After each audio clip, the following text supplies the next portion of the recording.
Roy कासाग्रांडा Texas की एक university में मिडिल ईस्टर्न स्टडीज में पॉलिटिकल साइंस के प्रोफेसर हैं।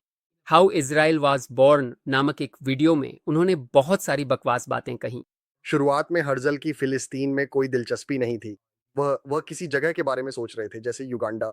फिलिस्तीनी परिवारों के बारे में एक के बाद एक किस्से हैं, जिन्होंने यहूदी पोल्स को अपने घरों में रहने दिया, और फिर वे कुछ मूर्खता कर बैठते, जैसे छुट्टियों पर चले जाते, और जब वापस आते तो घर में रह रही यहूदी आबादी कहती, नहीं नहीं, अब ये हमारा घर है और तुम इसमें वापस नहीं आ सकते। मैं इन बेहुदा दावों का खंडन अभी करूंगा, लेकिन सबसे पहले मुझे कहना है कि मैं इस स्तर की गिरावट देखकर हैरान रह गया। मैं एक अच्छा इंसान हूं, कम से कम मेरी माँ तो यही कहती हैं, और मैं कोशिश करता हूं कि तर्क पर ध्यान दूं, व्यक्ति पर नहीं। लेकिन एक राजनीतिक विज्ञान के प्रोफेसर से मैं कहीं ऊंचे स्तर की उम्मीद करता हूं। हम ऐसे दौर में जी रहे हैं जहां किसी के पास भी मंच है। फिर चाहे आप एक औसत दर्जे के कॉमेडियन हों, राजनीतिक टिप्पणीकार हों या अस्थिर रैपर हों, कोई फर्क नहीं पड़ता। हर कोई अपनी बात कह सकता है और इजराइल की आलोचना कर सकता है, और यही तो सब कर भी रहे हैं। और मैं इसे समझता हूं। कैंडिस ओवेंस, जो एक कट्टर ईसाई हैं, मुस्लिम देशों में ईसाइयों पर हो रहे अत्याचार के बारे में क्यों बात करेंगी? इससे व्यूज नहीं मिलते। पियर्स मॉर्गन आज मध्य पूर्व में चल रहे सबसे बड़े युद्ध और मानवीय संकट यानी यमन युद्ध को क्यों कवर करेंगे, जब वे इजराइल पर एक और बहस करवा सकते हैं? ना यहूदी ना व्यूज, और वे व्यूज पर ही जीते हैं। तो मैं समझता हूं कि जो भी ध्यान चाहता है वह इजराइल के बारे में बात करता है, लेकिन एक मिडिल ईस्टर्न स्टडीज के प्रोफेसर से। और सोचिए कि अमेरिका में माता पिता हजारों डॉलर खर्च करते हैं ताकि उनके बच्चे ऐसे प्रोफेसरों से पढ़ सकें। आइए शुरुआत से शुरू करते हैं। ये प्रोफेसर इजराइल राज्य के जन्म के बारे में क्या कहते हैं? जायोनिज्म 19वीं सदी के अंत में ड्रेफस मामले के परिणाम स्वरूप पैदा हुआ था। नहीं, जायोनिस्ट आंदोलन ड्रेफस मामले की वजह से शुरू नहीं हुआ था। जायोनिज्म एक राष्ट्रीय आंदोलन है जिसका उद्देश्य इजराइल की भूमि में एक यहूदी राज्य की स्थापना करना था। यह ड्रेफस मुकदमे से लगभग 20 साल पहले मध्य और पूर्वी यूरोप में शुरू हुआ था। जायोनिज्म एक राष्ट्रीय आंदोलन था, जैसे और भी कई थे।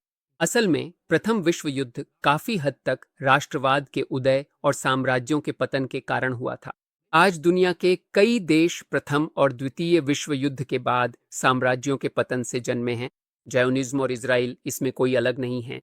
शुरुआत में हर्जल की फिलिस्तीन में कोई दिलचस्पी नहीं थी। वह किसी जगह जैसे युगांडा के बारे में सोच रहे थे।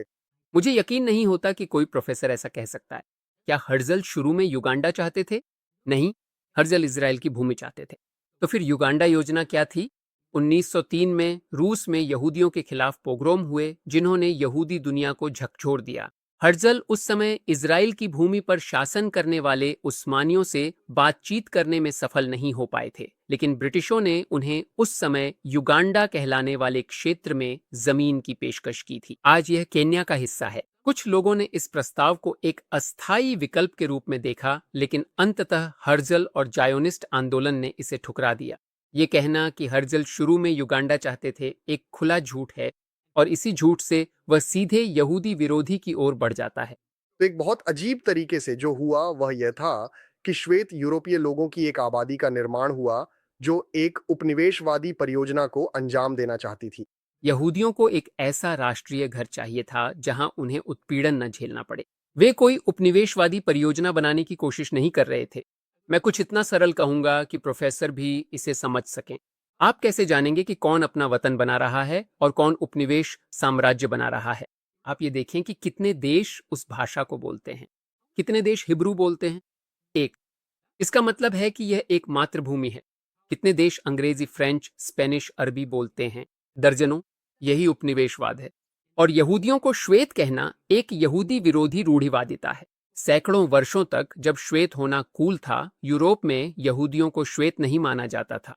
अब जब यह इतना कूल नहीं रहा तो अचानक वे श्वेत हो गए। और वैसे आज इजराइल में अधिकांश यहूदी अरब देशों से आए हैं। क्या वे भी श्वेत हैं?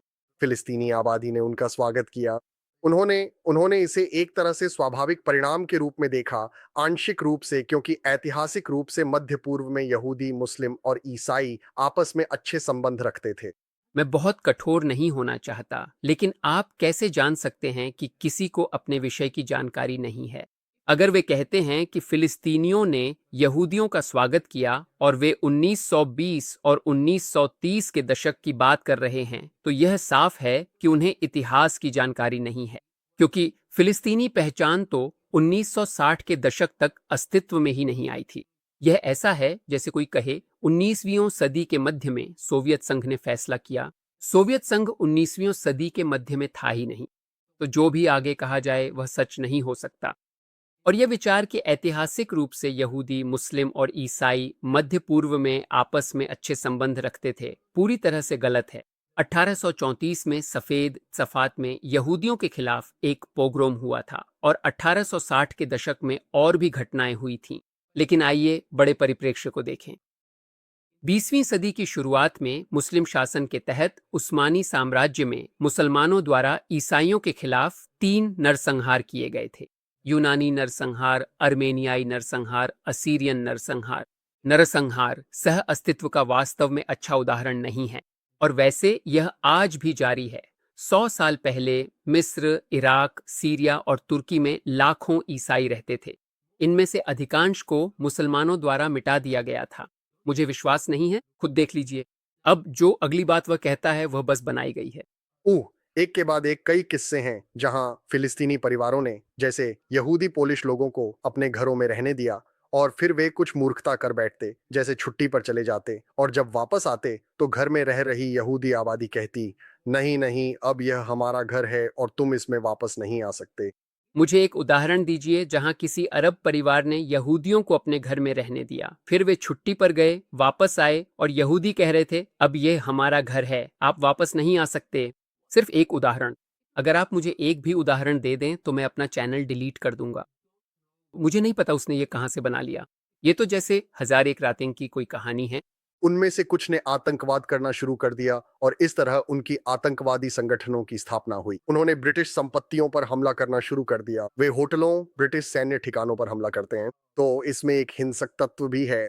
यहूदियों ने आतंकवाद से शुरुआत नहीं की थी। 1920 के दशक में अरबों ने यहूदियों पर हमला करना शुरू किया।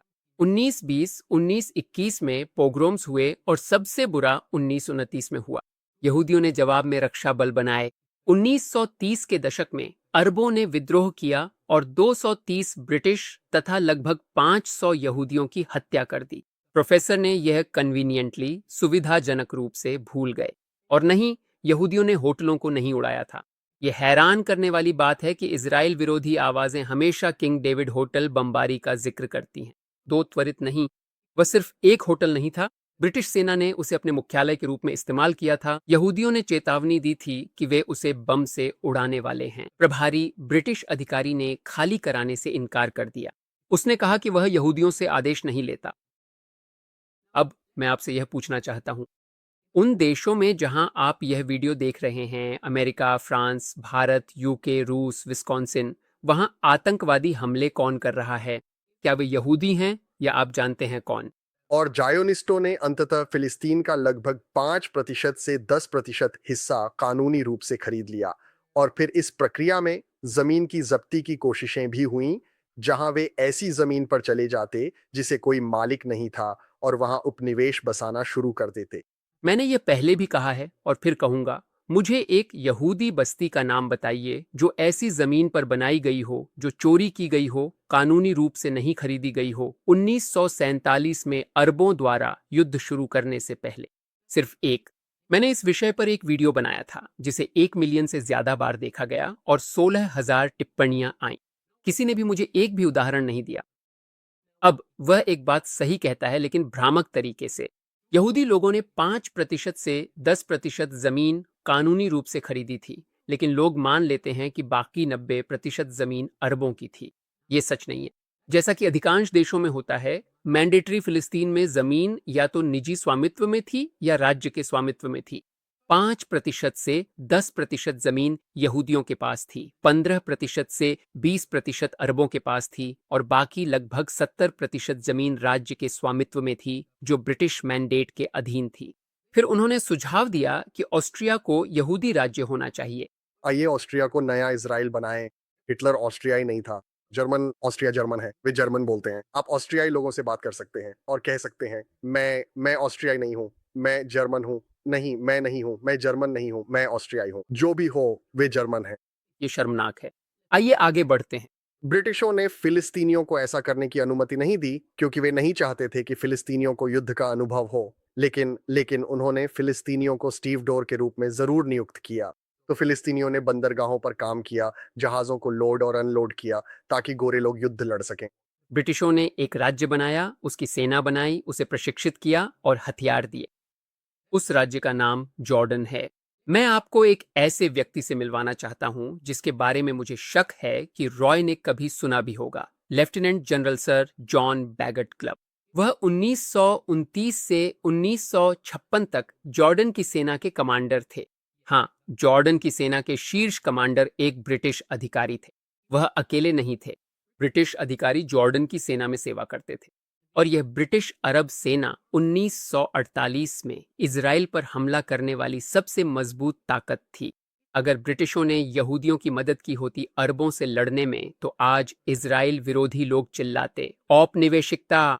लेकिन जॉर्डन जैसे औपनिवेशिक कठपुतली के साथ मिलकर इजराइल पर हमला करने में ब्रिटिश सहयोग, इस बारे में कोई बात नहीं करता। तो प्रोफेसर का यह दावा कि फिलिस्तीनियों को सिर्फ नावें उतारने की इजाजत थी, बिल्कुल गलत है। विभाजन विभाजन के लिए मतदान ने इजराइल को फिलिस्तीन का लगभग 55% हिस्सा दिया और फिलिस्तीनियों को 45%। तो जो 55% हिस्सा इजराइल को मिलने वाला था, वह जमीन सिर्फ यहूदियों के लिए एक राज्य बनाने के लिए थी, और जो 45% हिस्सा फिलिस्तीन को मिलने वाला था, वह ईसाइयों, यहूदियों और मुसलमानों के लिए होता।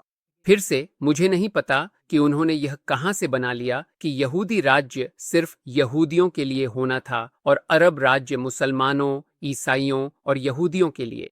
सबसे पहले 1947 के विभाजन योजना में एक यहूदी राज्य और एक अरब राज्य का प्रस्ताव था, न कि एक फिलिस्तीनी राज्य का, क्योंकि फिलिस्तीनी पहचान तो 20 साल बाद ही घड़ी गई थी। 1947 या 1948 के किसी भी दस्तावेज में फिलिस्तीनी राज्य का जिक्र नहीं है, सिर्फ एक अरब राज्य का जिक्र है। युद्ध के बाद उन इलाकों में जो अरब सेनाओं ने कब्जा किए थे, एक भी यहूदी जीवित नहीं बचा। इजराइल में 1,60,000 अरब लोग रह गए थे। और जहां तक विभाजन योजना की बात है, किसी भी अरब नेता ने इसे अनुचित नहीं कहा। उन्होंने सभी ने बस एक ही बात कही, हम यहूदी राज्य को नष्ट कर देंगे, चाहे वह कितना भी छोटा क्यों ना हो। 40 के दशक में अनिवार्य फिलिस्तीन के 3 मुख्य अरब नेता नाजी जर्मनी में थे, हसन सलामेह कवागजी और अमीन अल हुसैनी। वैसे हुसैनी को फिलिस्तीन में अरबों का नेता किसने नियुक्त किया था? ब्रिटिशों ने। किसी न किसी तरह हर इजराइल विरोधी वक्ता यह भूल जाता है कि द्वितीय विश्व युद्ध के दौरान अरब नेतृत्व बर्लिन से नाजी प्रचार प्रसारित कर रहा था। अरबों ने इसे अस्वीकार कर दिया। इजरायलियों ने आक्रमण किया। वे घोषणा करते हैं, वे अपनी स्वतंत्रता की घोषणा करते हैं। असल में यह एक उपनिवेशवादी परियोजना है। वे आक्रमण करते हैं और फिलिस्तीन पर कब्जा कर लेते हैं। एक युद्ध होता है, 1948 का युद्ध। यह वाक्य कोई मतलब नहीं रखता। वह कहता है कि अरबों ने विभाजन को अस्वीकार कर दिया और फिर कहता है कि यहूदियों ने आक्रमण किया। नहीं, यहूदियों को भी यह योजना पसंद नहीं थी। मंडेट के तहत उन्हें इसका सारा हिस्सा, जिसमें ट्रांसजॉर्डन भी शामिल था, वादा किया गया था, लेकिन उन्होंने समझौता करने पर सहमति जताई। अरबों ने मना कर दिया और यहूदियों का सफाया करने के लिए युद्ध शुरू कर दिया। मैं आगे भी बता सकता हूं, लेकिन मुझे लगता है कि आप बात समझ गए होंगे। आमतौर पर मेरे पास एक या दो समापन वाक्य होते हैं, लेकिन इस मामले में कहने के लिए कुछ भी नहीं है। मैंने इजराइल का इतिहास ऐसे प्रोफेसरों के साथ पढ़ा है जो वास्तव में प्रोफेसर हैं, जैसे मोती गोलानी, योआव गिल्बर, बेनी मॉरिस और GY ही वाइड्स। ऐसे प्रोफेसर जिनका ज्ञान आपको हैरान कर देता है और यह सुनकर बस शर्मिंदगी महसूस होती है। अगर आप ऐसे छात्रों को जानते हैं जो राजनीति विज्ञान या मध्य पूर्व अध्ययन पढ़ रहे हैं, तो उन्हें यह वीडियो भेजें। मुझे सच में उम्मीद है कि उनके पास बेहतर प्रोफेसर होंगे। मेरे समर्थकों का धन्यवाद। आपकी वजह से मैं और वीडियो बना सकता हूं। कृपया सब्सक्राइब करें और अगर कोई वीडियो है जिसे आप चाहते हैं कि मैं डिबंक करूं, तो उसकी लिंक नीचे कमेंट्स में छोड़ दें। अगली बार फिर मिलेंगे। यल्ला अलविदा।